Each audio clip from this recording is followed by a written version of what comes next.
Good morning, everyone. Hope you're having a wonderful day. Hope you're having a blessed day.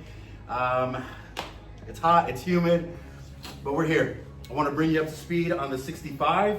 We're going to go full speed, full force, and the best thing about it is that it's like right there. It's almost completely in primer for wet sanding and then base coat, clear coat. I'm going to show you some of the parts that we'll be working on today and basically what's going to happen transitionally leading up to having everything in primer, getting it wet sanded, and getting it into base coat, clear coat, because we're doing a two-tone. It's gonna be pearly everywhere. It's gonna be beautiful. So let me show you what's going on. Let's do it. All right, so the first thing we're gonna address is the bed, because the bed is mobile. I can move it right into the paint booth. The truck hasn't been started in a while, but we're gonna work on that. We're relocating the gas tank back here. Just pressure washed everything a couple of days ago, so it's looking clean, looking good. I'm not gonna worry about the cab and that right now. We're gonna focus on the fenders, the bed, getting everything here cleaned up, finishing any kind of body work we need to do.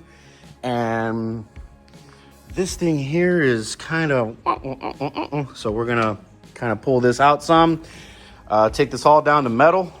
So it's gonna be a lot of angle grinder, flap disc today. I had to do some paint stripper here because this is just a pain in the butt. So now I'm gonna go back in and angle grind it, get the die grinder, angle grinder, all the grinders all up in this.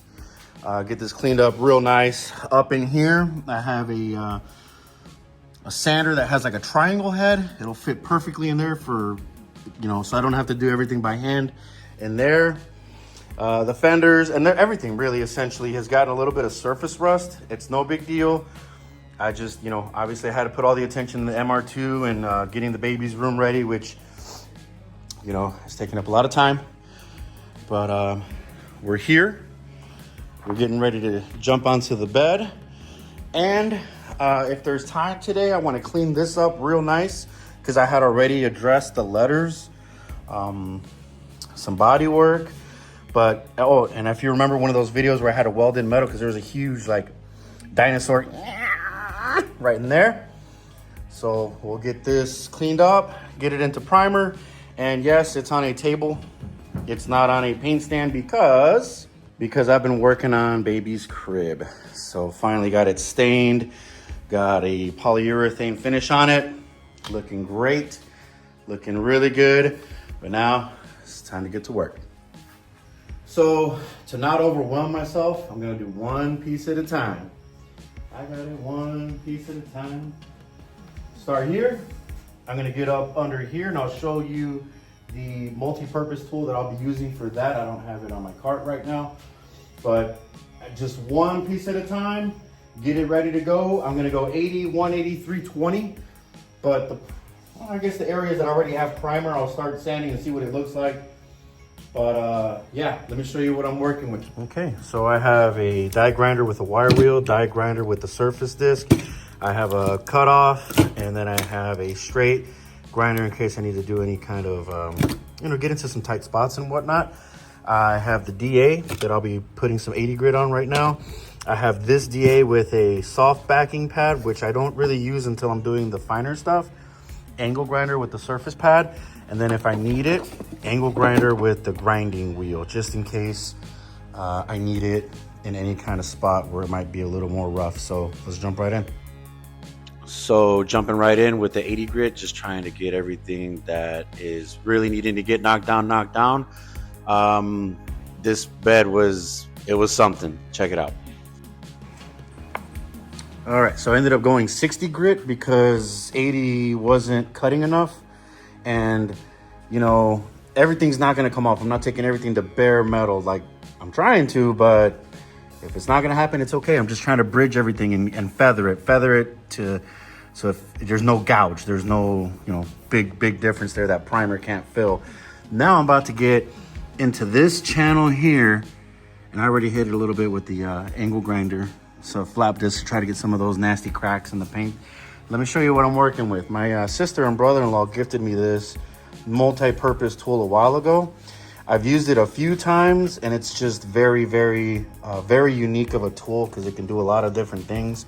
Right now, what I'm gonna utilize it for is this little pad to sand. So crazy enough, it fits perfectly in this channel. So I'm about to get that. All right, so I promise not to bore you with the same old stuff, but I want to show you what's going on. So I decided to grab this wire wheel and get up under this ridge. I did use the multi-purpose tool to get into this channel here, and it did a fantastic job of getting things started. I can finish that off with a block and sandpaper, or I can see what happens with this surface pad, because I started using this surface pad in these little nicks and crannies to get it as clean as possible, and then up on top here to clear this surface rust. But let me show you how amazing this thing is working right now. The compressor will cut on here shortly, so let me show you what's going on. Love these surface pads.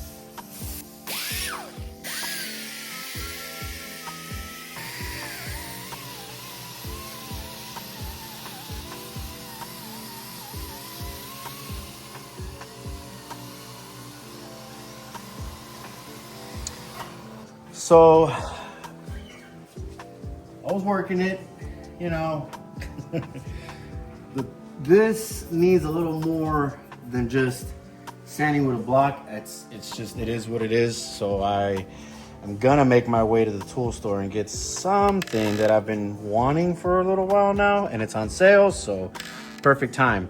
But this round edge here, I forgot completely about this neat little set that I bought from Temu, of all the places. Temu, man, I'll drop the link down below, but it has all these different contours, and what I put here together now is this one. So here's the backing plate, and it goes with whatever attachment that you wanted to use from what I just showed you. I'm using this one now, so it attaches like so, and I'm using paper from the Electric DA, because this is a hook and loop, and there it is. It's gonna contour here, gonna contour outside all the way around, and even all the way up underneath. So I've been working it like so, but I'm just not happy and satisfied with how this part is coming out here. So I am gonna head to the tool store and grab the tool that I've been wanting for some time now.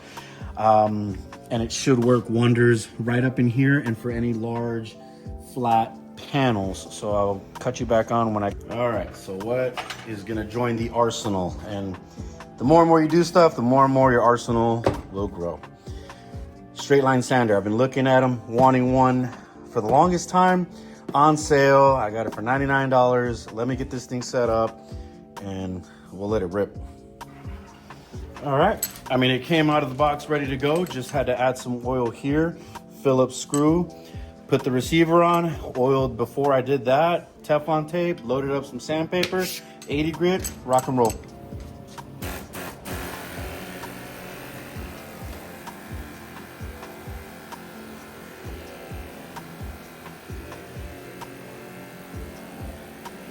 Can't make this up, y'all. Look at this. It's so deep you can find fossils in here, man. It's crazy. So yeah, gonna have to rethink the plan. The straight sander was working perfectly, but you know, the plan was to sand 60 grit, then 80, then 180, 320, and then get ready for primer. But I would still have some of the old, I mean, this is a 65 old paint on here, and it's just so damn thick. And I said, no, we're not doing that. So I ended up getting a 36 grit and just knocking it all away. I would rather knock it all the way down to metal. The straight sander was working great, but it was still leaving old paint there. And you know, if you've had paint reaction before, it's not worth it. I've had paint reaction before. So yeah, I'm gonna go back and knock all of this down. All of this is what I'm talking about. It's smooth. You can barely feel any kind of a ridge here between metal and the old paint, but I'm just gonna get rid of it, at least outside of the wheel well, which is outside of these holes here where the fender is going to be, because this is what's going to be exposed. The body is not straight.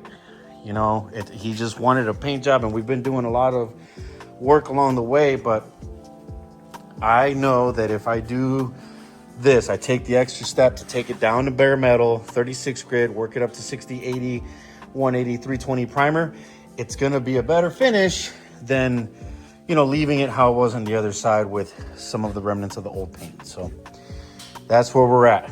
I think it's going to be worth it.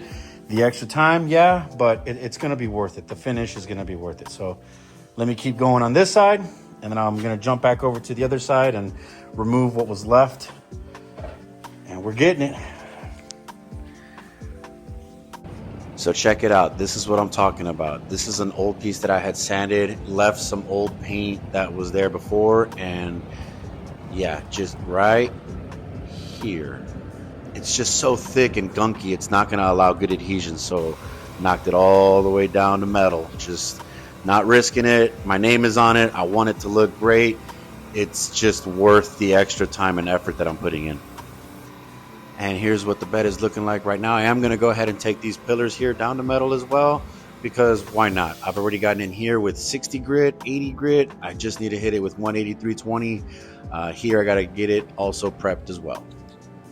And this Dremel is a lifesaver for these weird little spots like this, where, you know, a big wire wheel can't get in there, surface disc can't get in there. Also right in here, another channel that's just kind of weird. These Dremels are fantastic for these really weird spots. And the story of my life, I'm working wonderfully, and there's a rattlesnake. I turn around and there it is. So let the battle begin. You know, goodness gracious, there's always something, always something. All right, so I beat the rattlesnake up, but it got away, y'all. So I have to update you later on that. Here's the bed, everything all the way down to 320. I got 320 on the inside here to kind of feather it in. I'm gonna load up some 2K primer sealer, get this sprayed, and we'll see what it's looking like. But finally it's ready to get some primer on it. This should be the last of the primer that needs to go on this bed. Gonna get it looking right, gonna let it cure, and then we'll be wet sanding and getting it ready for base coat, clear coat. I'm super excited.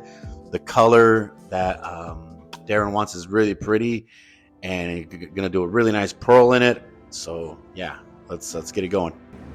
Here we go, mixing up some 2K primer sealer, 4 parts primer, 1 part activator hardener.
And here's what it's looking like after 2.5 generous coats. That's where all the last of the primer that was in the gun was sprayed. I said, why not? I got to get it out of the gun.